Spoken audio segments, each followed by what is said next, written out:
हम लोग का हिस्ट्री क्लास चल रहा है। अब आज से हम लोग का मगध साम्राज्य प्रारंभ होगा। ठीक है, उस मगध साम्राज्य में जनरली हम लोग जानते हैं कि मगध साम्राज्य बनने से पहले मगध एक महाजन पद था। आप लोग को पढ़ा चुके हैं कि महाजन पद की टोटल संख्या कितनी बताई गई थी?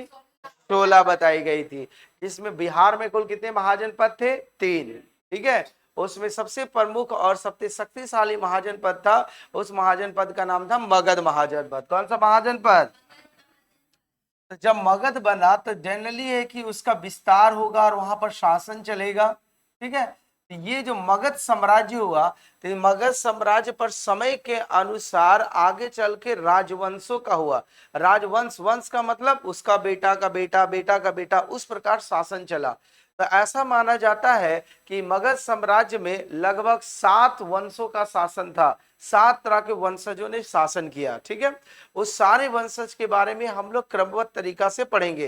दूसरी नंबर बात, हम लोग जानते हैं कि मगध साम्राज्य जो फैला कहां से कहां तक था? गया और पटना का मार्ग जो है आपका, वही पूरा मगध साम्राज्य का क्षेत्र बताया जाता है। मगध साम्राज्य जो था उसका वर्तमान में कहां से कहां तक एरिया बताया गया है? गया से पटना का रूट टोटल बताया गया है।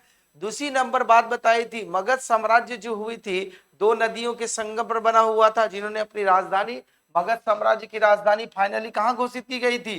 पाटलिपुत्र में। शुरू में प्रारंभ में थी ब्रजगृह, और ये था आपका गृह ब्रज, तो प्रारंभ में था, लेकिन बाद में उसको कहां कर दिया? पाटलिपुत्र, क्योंकि सुरक्षा के दृष्टिकोण से वहां बदल दिया गया था, पाटलिपुत्र किया गया था। और पाटलिपुत्र जो आपको बताए थे कि ये 2 नदियों के संगम पर बना हुआ है, एक सोन नदी और एक गंगा नदी।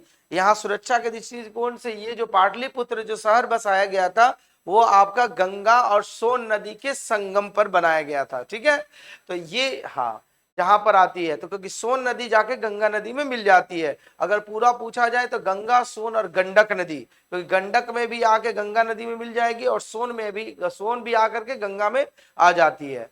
ठीक है, तो ये इसी के जगह पर पटना शहर को बसाया गया था। तो हम लोग मगध साम्राज्य का, हर साम्राज्य के, मगध साम्राज्य में कितने राजवंश हुए और उसमें किस प्रकार का शासन व्यवस्था किया, उसी के बारे में हम लोग क्रमबद्ध तरीका से पढ़ेंगे। ठीक है, तो इसमें सबसे पहले आइए इसके साम्राज्य के बारे में करेंगे वंशानुगत तरीका से।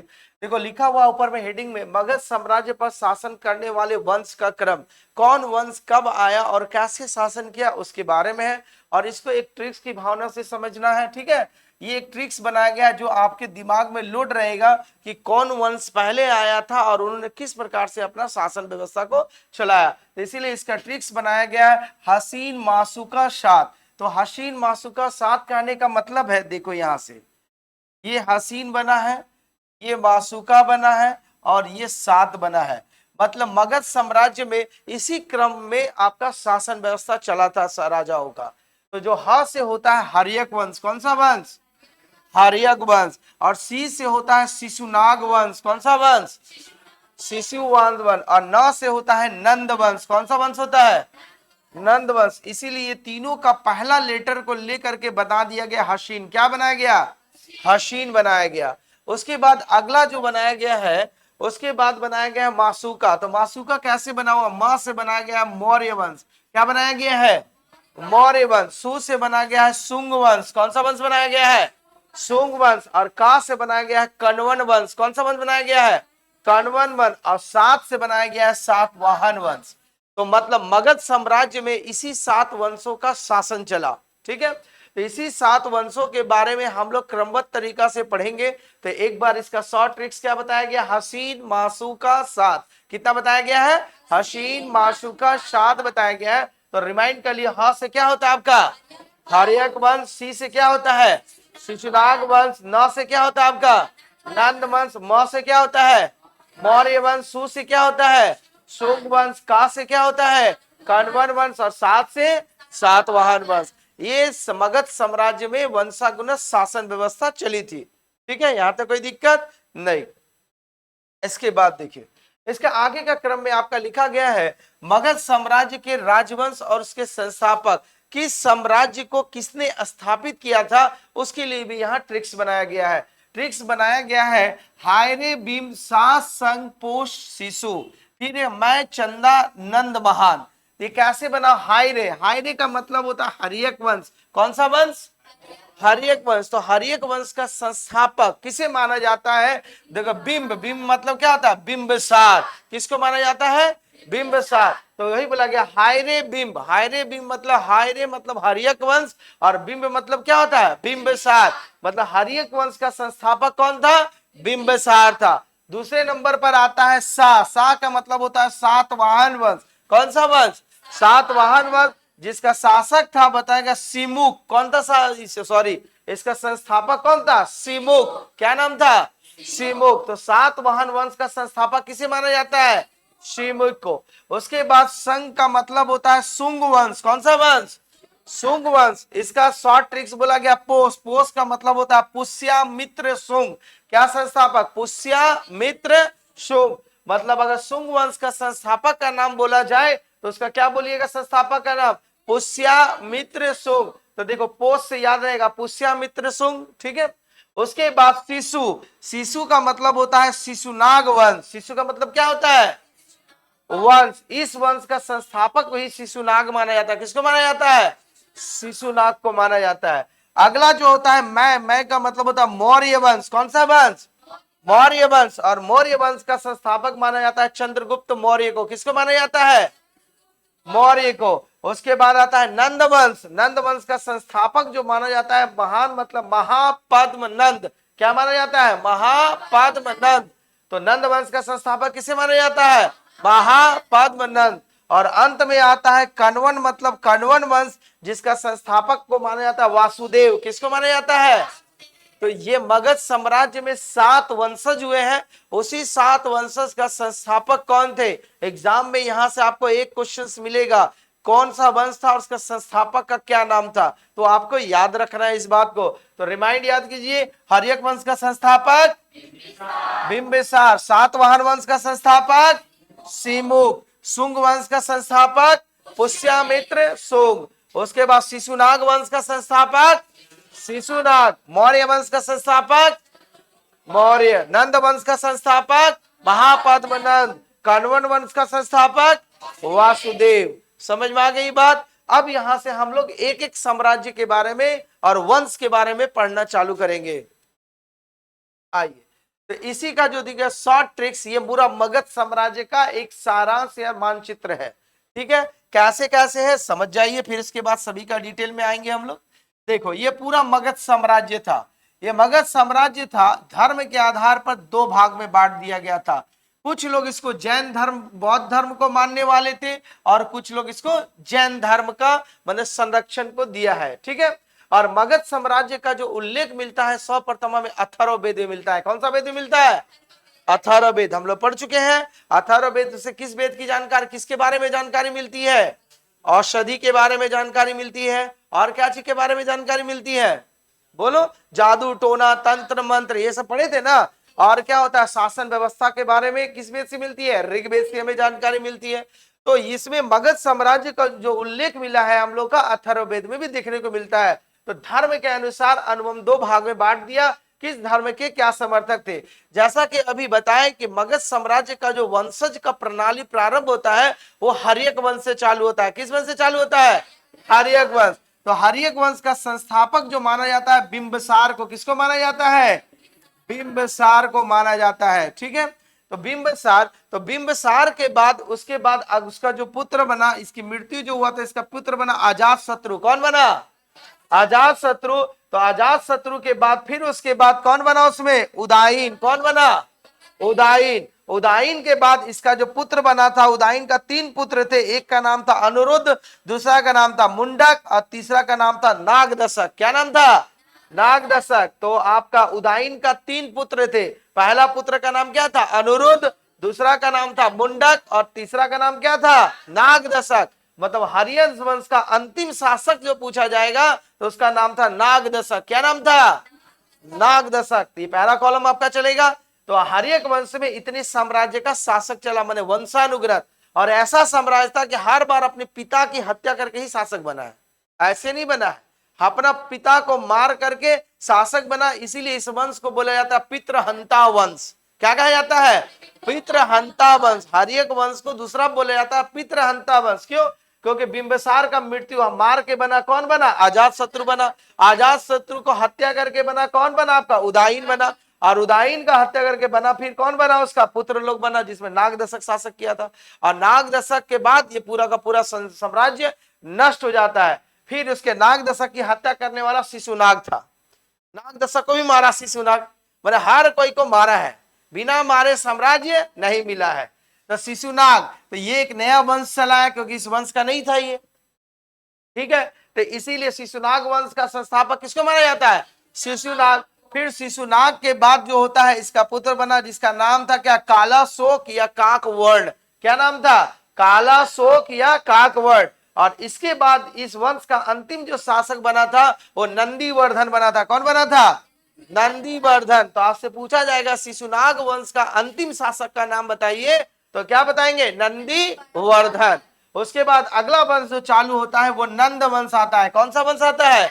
नंद वंश। तो नंद वंश का संस्थापक को माना जाता है महापद्म नंद बोला जाता है, या महानंदी। महानंदी बोलिए या महापद्म नंद। तो नंद वंश का संस्थापक किसको बोला जाता है?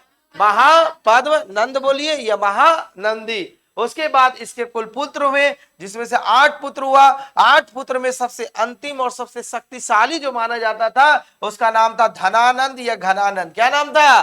धनानंद। इसके बाद इसको मार करके चंद्रगुप्त मौर्य इसके साम्राज्य को नष्ट कर देता है। फिर यहीं से किस साम्राज्य का प्रारंभ हो जाता है? मौर्य साम्राज्य का। तो ये आपका चार्ट है, छोटा सा आकार है, इसके बारे में पूरा डिटेल से हम लोग एक एक करके पढ़ेंगे। यहां तक समझ में आएगी बात? आगे देखिए। तो सबसे पहला वंश जो बताए हर्यक वंश। कौन सा वंश? हर्यक वंश। ऐसा माना जाता है कि हर्यक वंश का जो समय चला था वो कब से कब तक चला था? 544 ईसा पूर्व से 412 ईसा पूर्व तक। कब से कब तक? 544 से लेकर के 412 ईसा पूर्व तक। ये जो तस्वीर देख रहे हैं ये बिंबिसार का पिक्चर है, ठीक है। तो हर्यक वंश का संस्थापक किसे माना जाता है? बिंबिसार को। तो वही बोला गया है कि इसका जो संस्थापक था, हर्यक वंश का संस्थापक कौन थे? बिंबिसार थे। अब इन्होंने क्या हुआ, इसे जो माना जाता है बौद्ध धर्म और जैन धर्म के समकालीन, मतलब बिंबिसार थे, इन्होंने जैन धर्म को भी स्वीकार किया और आगे चल के इन्होंने बौद्ध धर्म को भी एक्सेप्ट किया था।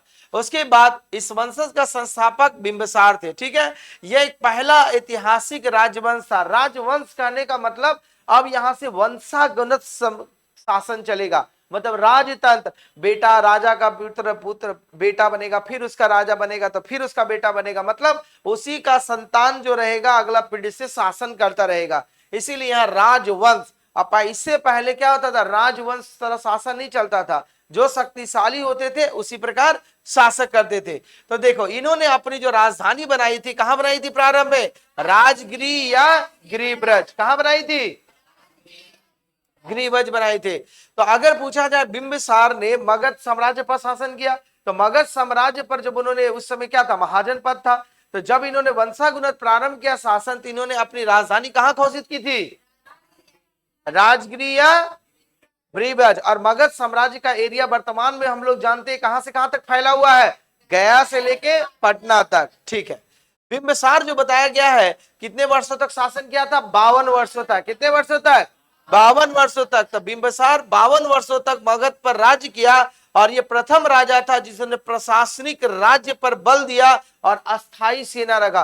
प्रशासनिक मतलब किस प्रकार, जैसे नहीं एक सिस्टमैटिक क्रम से शासन व्यवस्था चलेगा उसी पर बल दिया। और इससे पहले जो सेना रहती थी वो कबीले के तौर पर रहते थे, जब दरकार होता था तब सेना को गठन कर लिया जाता था और नष्ट कर लिया था। लेकिन इन्होंने अस्थायी सेना, मतलब जिस प्रकार अभी हम लोग का वर्तमान देश में क्या होता है? अस्थायी सेना है, एयरफोर्स नेवी आर्मी सब अस्थायी है, जब दरकार पड़ेगा तब। ऐसा नहीं कि ठीक है अभी लड़ाई चलेगा चलो हर घर से को सेना में भर्ती हो, वो अस्थायी सेना। जो आर्यों के समय में होता था, कबीले का जो युवक होता था उस युवकों को बोलता था सेना में आइए युद्ध लड़ना है। लेकिन यहां से इन्होंने एक अस्थायी सेना बनाया कि जो सेना रहेगा परमानेंट रहेगा, ठीक है।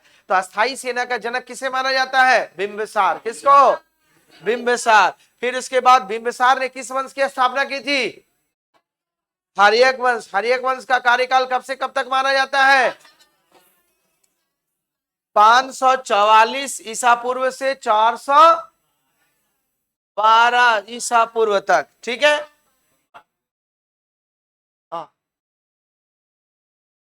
ये तो था ना, तो ये बिंबिसार का कार्यकाल है और वो हर्यक वंश है, उसका पूरा वंशज जो आया हर्यक वंश, इसके बाद आएगा अजात शत्रु, अजात शत्रु के बाद आएगा नाग दशक तक का समय है वो।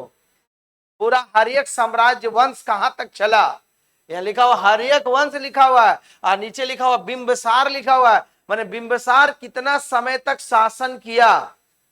कौन से सही में आई बात? तो ये जो बिंबिसार का लिखे तो देखो ना आना चाहिए 2 और 5 आया, तो 52 साल तक शासन किया। तो ये जो हेडलाइन मारे मैंने बिंबिसार इतना समय तक शासन किया, कब से कब तक, और ये पूरा हर्यक साम्राज्य कब से कब तक चला। इसके बाद शिशुनाग वंश चालू हो जाएगा इसके आगे से, समझ में आई बात ना।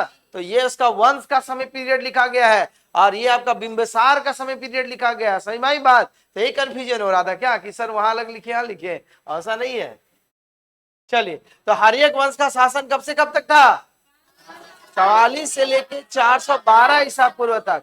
और उसमें अगर बिंबिसार का कार्यकाल कब से कब तक था तो 544 से लेके 492 तक। और इन्होंने कितना समय तक शासन किया? 52 वर्षों तक शासन किया। हाँ, बिंबिसार हर्यक वंश का संस्थापक बिंबिसार। इन्होंने अपनी राजधानी कहां घोषित की थी? राजगिरी या बजगिरी। अस्थाई सेना की स्थापना किसने किया था? बिंबिसार ने किया था, ठीक है। उसके बाद जैसा कि आपको बताया गया कि बिहारी जो बिंबिसार थे वो दोनों धर्म को माने थे, पहले जैन धर्म और बाद में बौद्ध धर्म। क्योंकि आपको धार्मिक आंदोलन में बताए थे कि जब तक किसी भी धर्म को राजा का संरक्षण नहीं मिला रहता था तब तक वो धर्म विस्तार नहीं किया था, इसीलिए इसके समय में हुआ। तो बिंबिसार जो बाद में आगे चल के किस धर्म का अनुयायी बना? बौद्ध धर्म का। किस धर्म का? बौद्ध धर्म का। आगे बोला गया है बिंबिसार ने अंग राज्य का शासक ब्रह्मदत्त को हराकर अपने पुत्र अजात शत्रु को वहां का शासक बना दिया। कहां का शासक बनाया? अंगराज का। तो बिंबिसार ने किसको हराया था? ब्रह्मदत्त को। तो अंगदेश्वर पहले ब्रह्मदत्त का शासक था, तो इसको हरा करके वहां पर अपने पुत्र का शासक बनाया और उसके पुत्र का नाम क्या था? अजात शत्रु। अब यहीं से खेल चालू हो रहा है। तो अब देखो क्या हुआ, बिंबिसार जो था युद्ध कम लड़ा, वो हमेशा दहेज का बल पर साम्राज्य को ले लिया। दहेज मतलब जिससे शादी करता था तो कुछ नहीं, उसका साम्राज्य। तो वो ऐसा ऐसा बेटी से ही शादी किया कि उसका पूरा साम्राज्य को मिलाया। तो उन्होंने लगभग माना जाता है 4 शादियां की थी जिसका 3 का उल्लेख मिलता है। तो बिंबिसार देखो लिखा हुआ अगर नीचे का लाइन में, तो बिंबिसार युद्ध पर कम बल दिया। वो बोला लड़ेंगे तो सेना वोना मर जाएगा, इसका विकल्प है कि शादी कर लो। पहले एक जमाने में क्या था, एक राजा का बहुत रानियां रहती थी, तो क्या होता था, चलो शादी ब्याह का पूरा साम्राज्य मेरा। अभी भी होता है, लड़का जो पढ़ा लिखा नहीं है, बेरोजगार है, देखता उसके इकलौती पुत्री पूरा संपत्ति वाला, शादी कर लो, पूरा संपत्ति उसी का मालिक हो जाएगा।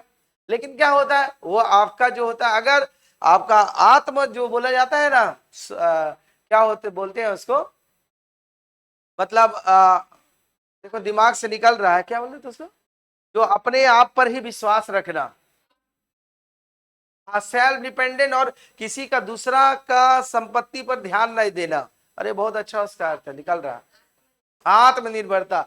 अब जो आत्मनिर्भर रहेगा और अपने आप पर विश्वास रहेगा उसको नहीं वैल्यू देता है, ठीक है। तो लेकिन ये बिंबिसार से प्रथा प्रारंभ की, देखो यहीं से चालू किया। तो बिंबिसार जो था अपने साम्राज्य के विस्तार में शादी का इसका बहुत बड़ा रोल है, मतलब ये दहेज के रूप में वो राज्य को ही ग्रहण करते गया। तो उसी में लिखा गया, देखो बिंबिसार ने विवाह के माध्यम से दहेज के रूप में लिया और क्षेत्र से अपने साम्राज्य का विस्तार किया। तो बिंबिसार जो होता है विवाह के माध्यम से क्या किया, अपने साम्राज्य का पूरा विस्तार किया। तो माना जाता है बिंबिसार ने 3 शादियां की थी, और 3 शादियां क्या क्या की थी देखिए। उसकी बिंबिसार की पहली पत्नी का नाम था महाकौशला। क्या नाम था? महाकौशला, जो कौशल राज्य की पुत्री थी और वो प्रसन्नजीत की बहन, ठीक। तो बोला गया इसके साथ दहेज में काशी प्रांत को मिला लिया, जिसे 1 लाख की वार्षिक आय होती थी। मतलब दहेज के रूप में बोला हमको कहा चाहिए, बोला हमको प्रांतें दे दो, तो काशी प्रांत ही दे दिया। और उस समय काशी भी एक महाजन पद हुआ करता था। अब बताओ वहां ले लिया तो बोला ठीक है दहेज में दे दिए, अब शासन आप ही कीजिए, सालाना हमको 1 लाख रुपए खाली देते जाइएगा। हर साल, एक साल में कितना वसूलने लग गया? सालाना। तो आप लोग भी दहेज वेज लेते, एक के बाद लिए खेल खत्म। अगर बांध दीजिए कि नहीं मेरे को नौकरी चाकरी नहीं, हर साल 50,000 देते जाइए, तो बहुत पैसा वो कमा लेगा। तो यहाँ पर वो क्या कर दिया? सालाना बांध दिया। तो बिंबिसार की पहली पत्नी का नाम क्या था? महाकौशला। क्या नाम था? महाकौशला। और वो कहाँ की किस शासक की पुत्री थी? कौशल देव। और उसके पत्नी, उसके भाई का नाम क्या था? प्रसन्नजीत। क्या नाम था? प्रसन्नजीत, क्योंकि प्रसन्नजीत की ही बहन थी कौशला, महाकौशला। ठीक है। और इन्होंने दहेज के रूप में कौन सा राज्य की मांग की थी? काशी। ठीक है। और इसके एवज में कितना सालाना पैसा वसूलता था? 1 लाख रुपया। समझ ले, 1 लाख। सवा सर्फियां लेता होगा, कम है। उसके बाद इसकी दूसरी पत्नी जो बनी, इसकी दूसरी पत्नी जो थी वैशाली नरेश की चेतक की पुत्री, जिसका नाम था चेलना। क्या नाम था? चेलना। तो इसकी पहली पत्नी का नाम बोलो तो क्या नाम था? महाकौशला। और इसकी दूसरी पत्नी का नाम जो था, क्या नाम था? चेलना। ठीक है। और इसकी जो तीसरी पत्नी का नाम जो था वो क्षेमा। क्या नाम था? क्षेमा। ठीक। और ऐसा माना जाता है इन्होंने एक चौथी पत्नी भी की थी, जिसका नाम था आम्रपाली। क्या नाम था? देखो, इतनी ये पत्नियां बनाया और अपने साम्राज्य का विस्तार किया। तो इसकी जो दूसरी पत्नी थी वो बिंबिसार की जो बनी, वो वैशाली नरेश। किसकी कहाँ का नरेश था? वैशाली नरेश, जिस जेतक की पुत्री। ठीक है। जिसका नाम था, क्या नाम था? चेलना। और ये इसकी सबसे प्रिय पत्नी थी। और इसी प्रिय पत्नी से जो पुत्र प्राप्त हुआ था, जिसका नाम था अजात शत्रु। क्या नाम था? अजात शत्रु। ये अपनी दूसरी पत्नी को बहुत ज्यादा मानती थी। यही वजह है कि ये जो बोलता था वही सुन लेता था। ठीक है। आगे चल के बोला कि बौद्ध धर्म मानो, ये बौद्ध धर्म मान लिया। ठीक। तो इसकी दूसरी पत्नी से जो पुत्र प्राप्त हुआ था, उस पुत्र का क्या नाम था? अजात शत्रु। तो बिंबिसार की दूसरी पत्नी का नाम चेलना और उसके पुत्र का नाम अजात शत्रु था। और इसके बाद जो इसकी तीसरी पत्नी बनी थी, वो पंजाब के मध्य कुल की राजकुमारी। कहां की राजकुमारी थी? पंजाब के मध्य कुल की राजकुमारी है। उसका नाम क्या था? क्षेमा। क्या नाम था? क्षेमा। और इसकी चौथी पत्नी का नाम था आम्रपाली। क्या नाम था? आम्रपाली, जो वैशाली की गणिका मानी जाती थी। क्या मानी जाती थी? गणिका। तो बिंबिसार की टोटल कितनी पत्नियां थी? 4। पहली पत्नी का नाम महाकौशला, दूसरी पत्नी का नाम चेलना, तीसरी पत्नी का नाम क्षेमा और चौथी का नाम अजात शत्रु। किसका पुत्र था? चेलना। चेलना का। ठीक है। तो यही आगे चल। और अजात शत्रु को प्रारंभ में कहां का शासक बनाया? ब्रह्मदत्त अंग राज्य को हरा करके, ब्रह्मदत्त को पराजित करके किसको वहां का शासक घोषित कर दिया? किसको? अजात शत्रु को। याद रखिएगा। इसके बाद देखो वही लिखे, बिंबिसार अपनी पत्नी चेलना से प्रभावित होकर जैन धर्म अपना लिया था। और बिंबिसार के जो पिता का नाम माना जाता है, क्या माना जाता है? भाटिया। क्या माना जाता है? ये कोई शासक नहीं था, ये आम आदमी था। ये भी हत्या करके जो बना था, जरासंध का जो पुत्र था, उसे हत्या करके फिर ये बना था बिंबिसार भाटिया। फिर उसके बाद बिंबिसार स्थापना किया अपने वंश का। ठीक है। तो याद रखिएगा, कहीं कहीं पूछ देगा। तो बिंबिसार के पिता का नाम भाटिया। ठीक है। उसके बाद बोला गया पुराणों में बिंबिसार को किस नाम से जाना जाता है? श्रेणिक। किस नाम से जाना जाता है? श्रेणिक। तो बिंबिसार को पुराणों में किस नाम से जाना जाता है? श्रेणिक के नाम से। इसके बाद इसके आगे की घटना हुआ, ये बहुत इंटेलिजेंट था बिंबिसार। मतलब ऐसा था कि हर राज्य का कहीं ना कहीं कमजोरी देखता था, और उस कमजोरी को किसी ना किसी तरह से उसको मदद करके बदले में बोलता था, हम मदद किए, मेरे को राज्य दे दो। 3 को तो ये दहेज प्रथा के अनुसार ले लिया था। अब क्या हुआ था, इन्होंने जो अगला राज्य पर जो कब्जा किया था, इसकी भी कहानी बहुत अजीब है। बोला जाता है अवंती, जिस समय बिंबिसार शासक कर रहा था, उस समय अवंती का राजा था, जिसका नाम था चंद्र प्रदोत। क्या नाम था? चंद्र प्रदोत था। तो उसको क्या हुआ, एक बार बहुत बीमारी हो गया, बहुत मरने की कागार पर था। तो मरने की कागार पर था, तो जब इसको सूचना मिला बिंबिसार को कि देखो वैशाली अवंती का राजा बहुत बीमार है, तो जब बीमार है तो वहां का इसका जो था बिंबिसार का क्या राजवेद, जिसका नाम था जीवक, क्या नाम था जीवक, तो गया उसको इलाज कराया और पूरी तरह ठीक हो गया। तो जब ठीक हो गया तो क्या बोला कि ठीक है राज्य हमें को दे दो। तो आगे चल के वही देखो लिखा हुआ है कि जब प्रबोध असाध्य रोग से बीमार हो गया तो उन्होंने ठीक कराने के लिए बिंबिसार ने अपने राज्य वैद्य, याद रखिएगा उस वैद्य का नाम, उस वैद्य का नाम क्या था जीवक, को भेजा और जीवक ने इलाज करके चंद्र प्रबोध को ठीक कर दिया और उन्हें अवंती को मगध के अधीन कर दिया। बोला ठीक है मेरा जान बचाया, तो लो किसका अधीन कर दिया मगध का अधीन। तो देखो मगध में कौन कौन सा साम्राज्य को मिला लिया बिंबिसार, सबसे पहले मिलाया अंग को, उसके बाद किसको मिलाया काशी को, फिर किसको मिलाया, देखो तीसरा नंबर किसको मिलाया था लक्ष्य वैशाली को, तीसरा में मिला लिया वैशाली को, आगे पंजाब को और अंत में अवंती को। देखो ये राज्य पूरा अधीन कर लिया बिना लड़े उड़े, लड़ाई बहुत किया केवल अंग पर ही लड़ा था। ठीक, तो इन्होंने अपने मगध साम्राज्य को धीरे धीरे विस्तार करने लग गया पूरा का पूरा। ठीक है, तो आपका बोला जाएगा बिंबिसार के आपका राजवैद्य का नाम क्या था जीवक था। जीवक की मदद से कौन से राज्य का अधिग्रहण किया अवंती। कौन सा राज्य को अवंती का राजा कौन था चंद्र प्रदोत। कौन था चंद्र प्रदोत था। ठीक है, उसके बाद बिंबिसार जो होता है धीरे धीरे जब इसका विस्तार होने लगा और इसका भी क्या होता है धीरे धीरे बिंबिसार छोटे छोटे राज्यों को युद्ध करके इसने कहां पर वैशाली पर आक्रमण किया, किंतु ये सफल नहीं हो पाया। माने अंतिम युद्ध जो ये वैशाली का लड़ा लेकिन ये सफल नहीं हो पाया और अंत में क्या हुआ इसकी हत्या इसके पुत्र कौन सा जिसको सबसे ज्यादा मानता था उसी का बेटा मारा इसको। अजात शत्रु ने 492 ईस्वी में कर दिया। कब मृत्यु कर दिया इसको, इसीलिए बिंबिसार का जो कार्यकाल माना जाता है कब से कब तक माना जाता है 492 तक। कब से कब तक 544 से लेकर के 492 तक के समय को किसका काल माना जाता है बिंबिसार। अब देखो थोड़ी सी अब इसकी स्टोरी सुन लो, अभी खत्म हो गया। तो बिंबिसार जो था इस साम्राज्य का विस्तार होने का सबसे बड़ा कारण था छोटा नागपुर का पठार। कौन सा पठार छोटा नागपुर का। और अभी छोटा नागपुर का पठार है कहाँ कहाँ है झारखंड में। वजह क्या था देखो मगध साम्राज्य का अंग था छोटा नागपुर का पठार। क्यों था, इसलिए यहां पर था कि यहां पर लो आयस्क बहुत पाए जाते थे। तो राजाओं को लड़ने के लिए क्या चाहिए हथियार चाहिए और हथियार यहाँ प्रचुर मात्रा में लोहा मिलता था, तो हथियार उसको आसानी से मिल जाता था अन्य राज्य की तुलना में। दूसरा नंबर ये जो राज्य था पूरा घनघोर जंगलों से घिरा हुआ था। अभी ना आप लोग उजाड़ के पूरा बना दिए हैं, तब पर यहाँ पर जानवर बहुत तरह मिलते थे। तो राजाओं के लड़ाई के लिए क्या होता था हाथी छोटा नागपुर का पठार से बहुत मात्रा में मिल जाता था।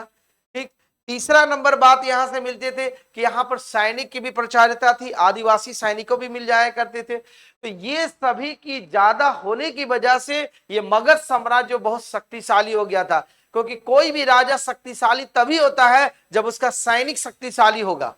सपोज दैट आपके पास हाई टेक्नोलॉजी का वेपन्स है और किसी दूसरे का, अमेरिका क्यों शक्तिशाली मानते हैं क्योंकि उसके पास हाई टेक्नोलॉजी का वेपन्स हथियार है। उस पर कोई देश आक्रमण करना चाहेगा अमेरिका पर, क्या है बोले चलो आक्रमण कर दो, जिस पर आक्रमण करेगा उसको निस्तनाबूद कर देगा, वो बैठ ले वहीं से खाली बटन दबाएगा सारा नष्ट। ये लड़ेगा युद्ध मैदान में कब पहुंचेगा एक के बार में सबको स्वाग नष्ट। सही बात।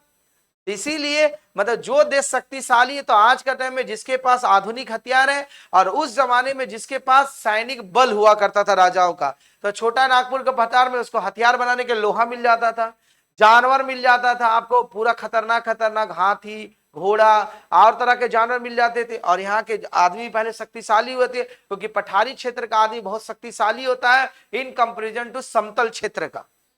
सही बात। तो सैनिक भी आराम से मिल जाता था, इसीलिए मगध साम्राज्य का पूरा विस्तार किया बिंबिसार ने। एक तो इसको आराम से मिल गया और दूसरा ये अपने टेक्निक दिमाग लगाया, लड़े बिना दहेज प्रथा से कर लो। कॉन्सेप्ट समझ में आई बात। तो ये बिंबिसार का कार्यकाल था। तो आप बताइए हर एक वंश का संस्थापक किसे माना जाता है? बिंबिसार को। ठीक है, बिंबिसार किस वंश का था? हर्यक वंश। बिंबिसार का कार्यकाल कब से कब तक माना जाता है? 544 से 492। इसने कितने वर्षों तक शासन किया?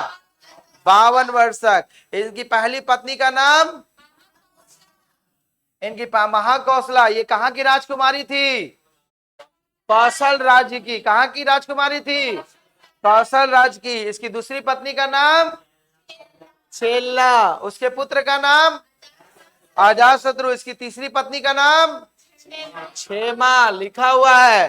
ठीक है, इसकी चौथी पत्नी का नाम आम्रपाली। ठीक है, इसके बोलना, इसके बाद इन्होंने सबसे पहले किस राज्य को अधिकृत किया था? आंग। वहां का शासक कौन था? ब्रह्मदत्त। क्या था? ब्रह्मदत्त था। उसके बाद बिंबिसार के राजवैद्य का नाम क्या था? जीवक की मदद से कौन सा राज्य को अधीन किया? अवंती। कौन सा राज्य को? अवंती। आप बिंबिसार की हत्या करने वाले व्यक्ति का नाम अजातशत्रु। कौन था? अजातशत्रु। उसका पुत्र ना था। अरे कब इसकी हत्या कर दिया था? 492 ईस्वी में। आप बिंबिसार ने किस धर्म की प्राथमिकता दी थी? पहले जैन धर्म, फिर लास्ट में बौद्ध धर्म। बौद्ध धर्म किसके कहने पर अपनाया था? कौन सा पत्नी? दूसरी पत्नी का नाम छेलना। देखो नाम क्या क्या था। अब नामकरण रहेगा ऐसा, तो फिर राजकुमारी हुआ करती थी। ठीक है, तो यहां तक समझ में आया? ठीक है, तो आज यहीं तक। फिर इसके आगे अब इसका 2 अध्याय बाकी है, अजातशत्रु और नागदशक तक जाएंगे। तो आज की जीके क्लासेस यहीं तक। धन्यवाद।